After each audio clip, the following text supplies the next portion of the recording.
Who told you you are not good enough? I don't know who this message is for, so I'll get into this coaching space from a place of it is your time to rise up.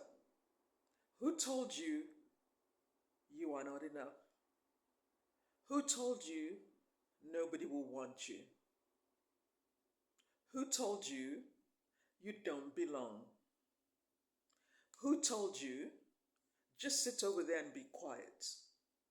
Who told you this is not your space? Just move around there. Don't come shopping in places like this. Who told you? Who told you you're not supposed to be here? You see, I'm sharing this message because it's Sunday and I want some of us to remember it is time to go back to your source. If you believe a lie about who you are, you accept what people say about you, guess what? They are trying to shape you into a person they can manipulate and control. If somebody can manipulate and control you, they can use everything that you work for. They'll take your time, they'll take your space, they'll take your voice. And this may sound like basics, but somebody's listening to me and saying, it is true. I haven't felt like I'm living my life. I have felt like I have to work hard for somebody else. I have felt like I have to give more attention to other people. You don't even have time for you. And maybe this is the first time you're hearing this idea and you may be feeling like, if I'm not working hard, if I'm not working 2-3 different jobs, how will I support myself? Do you need 3 jobs to support yourself and your family? Let's pause a minute. Let's think about it. Do you really need 3 jobs to support yourself? Do you need 2 jobs to support yourself? Think about it. When you are working like that, you haven't got time to think for yourself. You haven't got time to look and say, wait a minute, something's wrong here. I've gone through that mindset where working 12 hours looked like that's the way to do it. Because you see, with awareness, when you get other ideas, when you hear about other ideas that have worked for others, do not say, oh, it will work for them, maybe not for me. There's power in words. If you say it's worked or won't work for me, you are blocking yourself from a life that is possible. So I have a suggestion for you. Why not work 1 job? It may even be minimum wage. It doesn't matter. It's about how you think, right? It's about how you think. It's about how you use the little bit that you've been given. If you can multiply a little, it's only a matter of time. You don't need 2-3 jobs to make life work.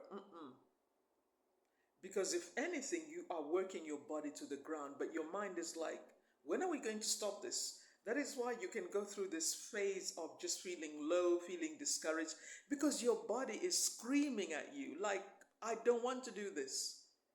So you can actually start feeling disconnected from yourself, right?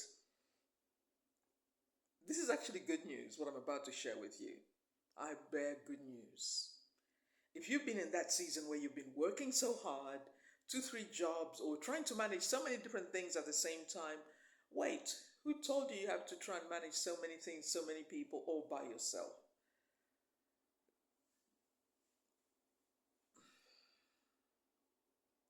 No. No. So here's the good news. I want you to consider, instead of working 2-3 different jobs, instead of wondering how you're going to pay off every debt, do this. Don't worry about the debt first. That is how debt can control you. Don't worry about the debt first. Think about how to generate income for yourself. Yes? Because when you are thinking from a place of debt, you are thinking from a place of feeling trapped, being bullied, being harassed. Yes? Somebody said money can be a terrible master, but a great servant. So think about it this way.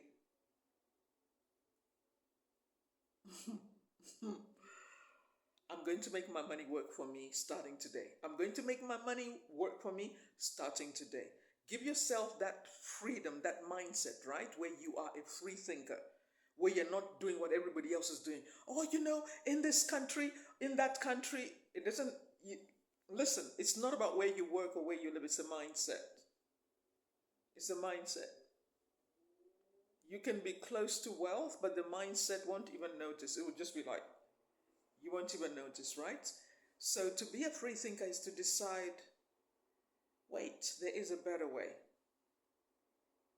So number one, understand there's a better way and you have access to it. It is available. God did not create you to be working so hard. You haven't got time to spend with the people you love and the people you care about.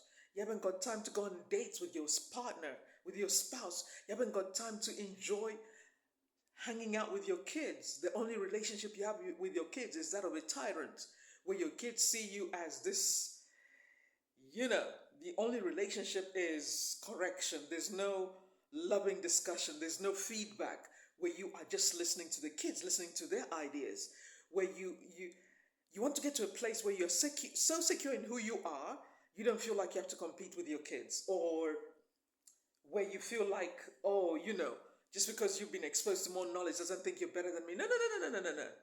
I want you to see your family as an asset. Some of you allow your insecurities to push people away from you. And sometimes it's guys. Your partner is an asset, but you see them as a threat because you're not willing to deal with your insecurities. You're not willing to confront yourself. You need to grow up. You really got to grow up. I don't care if you go to church. I don't care if you lead. You got to grow up. See the people in your world as an asset, not as a threat. I mean, the whole world doesn't have to revolve around your insecurities. Please, get it right. Or you won't have those people anymore. Just because you're legally married doesn't mean she has to stay. Even if you got together in church, doesn't mean she has to stay. Some of you assume, we got married in church. God doesn't allow divorce.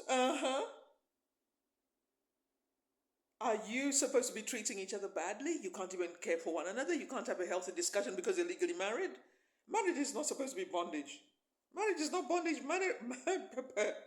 Marriage is partnership. Fruitfulness, multiplication, increasing together. So I want you to think, do I have quality time for my partner, my husband, my wife, my date if you are not yet engaged? Do I have time to spend quality time with her, with him? We can go on dates. No going in each other's houses until you're married. Stop that nonsense, that foolishness. You can take this advice or not, but I'm talking to people who are willing to build an amazing life. Those who don't want this, who want to do things your own way, this is not for you, right? If you've already got children, you're a single parent, I want you to get rid of that mindset that you have to keep struggling. No, you don't have to keep struggling. So here's an offer. Think, what can I start doing now that will help me walk away from this struggling behavior that I have every day? Because we do not change just because we're thinking about it or we're planning. It's what you execute. I want you to move from the thinking to execution, yes? You are blessed by what you do, not what you think about. You are blessed by what you do, not what you think about. So the number one thing is mindset, meditating, rewiring your programming, your behavior every single day. Yes? Because reprogramming is one of the biggest things. It's not just because you're thinking about it, your actions have to follow every single day. What you see, what you think about, what you talk about, what you care about and you're obsessed about every single day. So give yourself the permission, because you're a free thinker. Whether you acknowledge this or not, you are a free thinker. Whether you accept this or not, you are a free thinker. Nobody can lock your mind. Nobody can trap your mind. Nobody. That is a gift from God that nobody can take away from you. Being a free thinker is a superpower. Then, here is an offer for you. Listen, I'll probably do another video and I'll be on the live stream. With the online space, you can create a business online that can get you to a place where you can walk away from all this difficult, hard jobs that you don't have time to enjoy yourself. Give yourself permission to live your best life now, because you don't know how much time you have. We are all living on borrowed time. Make the most of it. Bye for now.